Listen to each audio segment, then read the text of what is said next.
I'm just going to put it there willy-nilly. Thanks for that. Okay, good. So there we are. Look. And also in here, I've got some eggs. Look at these eggs, everyone. Look, eggs. And there we are. Look, my egg juggling. Look at this egg juggling. There we are. Look. There we are. Look. And whoop. Oh, come on. Good. Right. Also over here, I've got some tubes, otherwise known as Pritt sticks. Yeah, they're the small ones, yeah. Can you remember in school when we used to have the Pritt sticks? We used to take off the top and throw them on the ceiling. No? Fair enough. Okay, good. Anyway, I'm going to get these tubes. I'm going to put them on top of the beer tray, which is actually over the mouths of the beer glasses, you see. Look, there we are, like that. I'm going to put it there like that as well. Hopefully I'm lining them up, because it's all in the preparation, isn't it, you see? There we go, look, like that. There we are. And these eggs, I'm going to place on top of each tube. Thank you. There we are. One goes on there. And the other one goes on there. Riveting stuff. And one goes over there like that. Right, I know.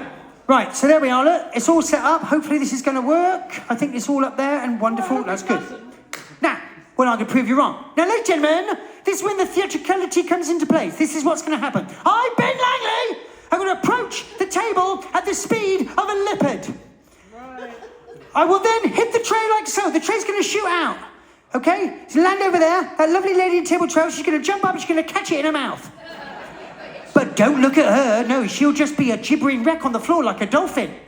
Over here, the eggs will be temporarily suspended in midair, and they will fall graciously into the glasses below to rapturous applause, okay? Now, I know how this works. I'm not just going to do it. I mean, that wouldn't be very theatrical, would it? So what I'm going to do, I'm going to tell you a nice little story, and at the end of the story, hopefully it'll get a nice little laugh and a round of applause. During that round of applause, I'm going to shout 1, 2, and 3, and then I'm going to go for it, which will make us all crescendo, won't it? Everybody understand? Can you tell me what the hell's going on? Here we go. There once was a little snake who loved to hiss. He loved hissing in the pit so much that one day his mummy suggested he best learn to go off and learn to hiss in some of the other pits. So sure enough, in the morning, she turned him out the home pit and she sent him out looking for a new hissing pit to hiss in. So first of all, he went to the neighbour's pit and started to hiss, but the neighbour came in and said, "Oi, what are you doing hissing in my pit?